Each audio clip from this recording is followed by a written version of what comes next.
Bonjour à tous et à toutes, j'espère que vous allez bien. Aujourd'hui, je vais faire une vidéo pour expliquer mon point de vue sur la difficulté. Est-ce qu'il faut la choisir? Est-ce qu'il faut l'éviter? Est-ce qu'il faut la rechercher? Voilà, les questions auxquelles on va essayer de répondre. Alors, je vais commencer par raconter ma vie pour vous donner ma situation. J'ai une très belle vie, je suis dans une famille que j'aime et que j'aime, j'ai deux bras, deux jambes et une tête qui fonctionnent bien. Je suis content de ma vie de manière générale, donc voilà. Et parfois, je suis face à des obstacles ou des choix qui sont plus ou moins difficiles. Et j'avais envie de vous parler de la réaction qu'on peut avoir face à ces choix. Alors, je vais commencer par vous définir le mot difficile. Le mot difficile, pour moi, c'est quelque chose qui nous force à sortir de notre zone de confort. Quelque chose qu'on ne fait pas tous les jours. Par exemple, moi, tous les jours, je vais enfin, pas tous les jours, mais plusieurs fois par semaine, je vais à la salle de sport. Aller à la salle de sport n'est pas quelque chose de difficile. Soulever 100 kilos au développé couché est quelque chose de difficile, et quelque chose que je n'arrive pas à faire, et quelque chose qui me fait mal au bras. Ça me sort de ma zone de confort, donc ça c'est difficile. Mais si ça fait partie d'une routine, par exemple si se brosser les dents c'est difficile parce que ça vous fait un peu mal aux dents, non, ça rentre pas dans ma vision de la difficulté. Après, bien évidemment, chacun a sa propre vision, parce que chacun a sa propre routine, chacun a sa propre utilisation de la difficulté et de la facilité. Donc, face à la question de faut-il choisir la difficulté? On va parler des deux extrêmes, parce que bien évidemment, on se situe tous entre les deux, personne ne vit dans un extrême, mais parler des extrêmes permet de vraiment représenter un peu le panel, l'ensemble du panel. Donc voilà, c'est très intéressant. Et les deux visions, un peu, les deux objectifs qu'on a à poursuivre. La première vision est qu'il faut vivre dans la difficulté. Il faut activement chercher la difficulté et la confronter. Par exemple, si vous avez peur de voyager, il faut voyager. Si vous allez à la salle de sport et que vous y allez pour vous faire plaisir, non, il faut aller à la salle de sport et se donner comme objectif de se détruire les muscles pour être encore plus gros ou pour soulever plus lourd que le voisin ou quoi que ce soit. Alors ça, bien évidemment, c'est une vision un peu brutale de la chose, mais qui a comme finalité de se dire, ben, si je vis dans la difficulté, petit à petit, ma personne va grandir, je vais devenir de plus en plus résistant, et comme moi, où au départ c'était compliqué d'aller à la salle de sport, et ben, si je continue d'aller toujours dans la difficulté, je vais agrandir ce qui est dans du domaine de la routine, et réduire ce qui est de la difficulté. Donc en gros, aller dans le dur pour augmenter sa résistance, et que finalement, tout devienne facile. C'est une bonne vision. C'est une vision qui vous pousse vers la progression. Donc voilà, vous faites ce que vous voulez, vous avez droit. La deuxième vision, c'est la vision d'éviter la difficulté.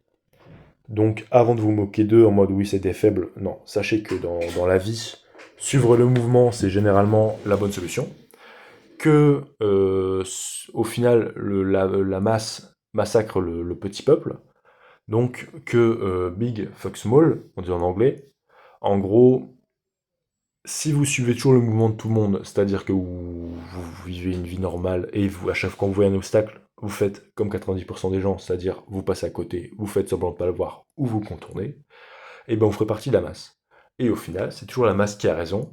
Plutôt que de se cogner la tête, c'est peut-être à la ligne d'arrivée, ce sera peut-être eux qui auront une tête toute tendre, mais au moins ils n'auront pas de cicatrices sur leur peau ou dans leur esprit. Ce qui est une vision tout autant respectable que l'autre, qui il faut pas la dévaloriser parce que il fuit la difficulté. Non, t'as le droit de fuir la difficulté et t'en mets pour toi, finalement, on s'en fiche un peu.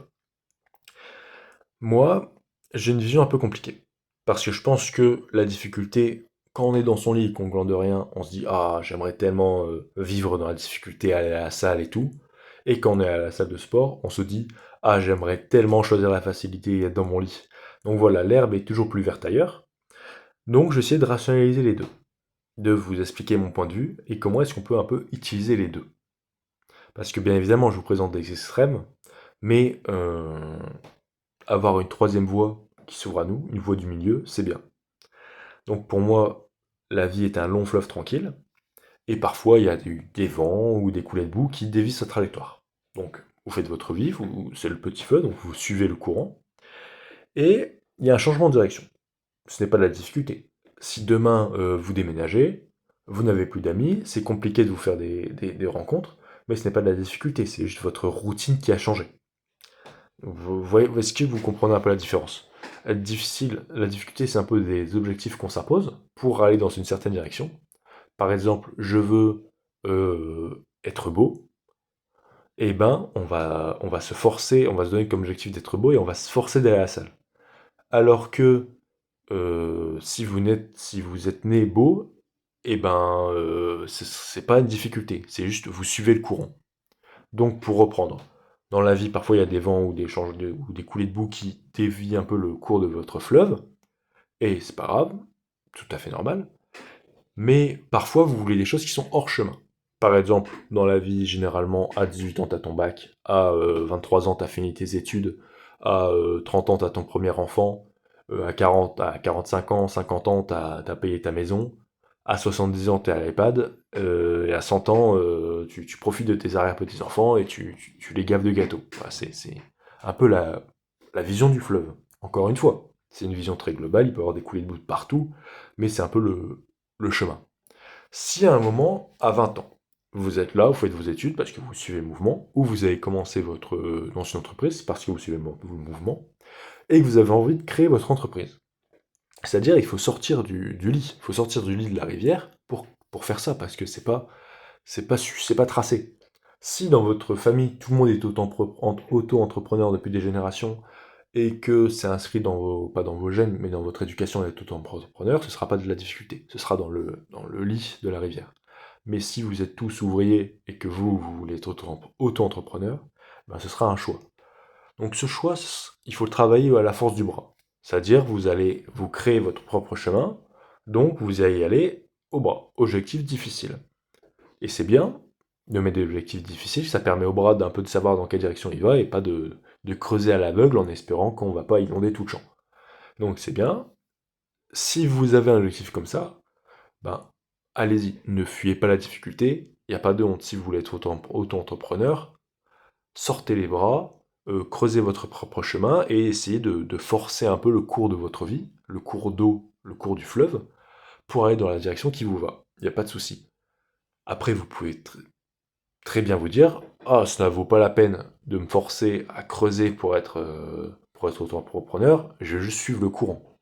Et voilà, et énormément de gens suivent le courant toute leur vie, c'est pas pour ça qu'ils sont malheureux à la fin.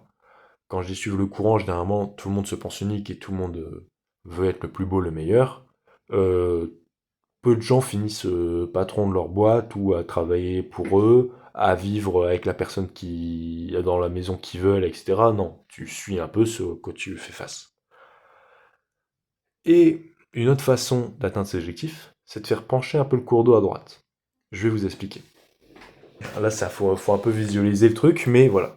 Si vous descendez le cours d'eau, c'est votre vie, c'est le long fleuve tranquille, vous descendez. Et vous dites, ok, là, j'ai 25 ans. Non, ouais, si, j'ai 25 ans. Et dans 2 ans, je veux plus jamais travailler de ma vie. C'est pas la direction que prend le cours d'eau, à part si vous êtes né héritier, mais dans ce cas-là, vous êtes sur le flanc de la montagne. Vous êtes déjà sur le chemin, donc ne changez pas. Mais si vous n'êtes pas sur le chemin de je ne vais plus jamais travailler de ma vie, ok.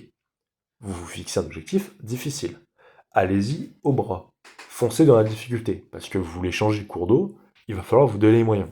Regardez un peu la direction que prend votre vie et vous dites-vous, ok, est-ce que 2-3 coulées de boue, ça va me permettre d'être millionnaire? Compliqué, je vais devoir y aller à la pioche. Dans ce cas-là, foncez, allez-y à la pioche.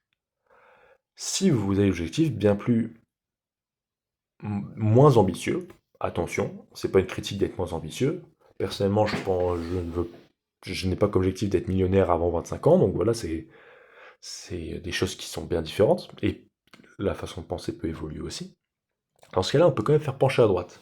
Si, pour changer d'objectif, ne plus parler d'argent, parler par exemple de relationnel, et que vous êtes parti sur une pente qui vous dit, ok, tu auras 2 enfants comme tout le monde, parce que ta copine veut 2 enfants.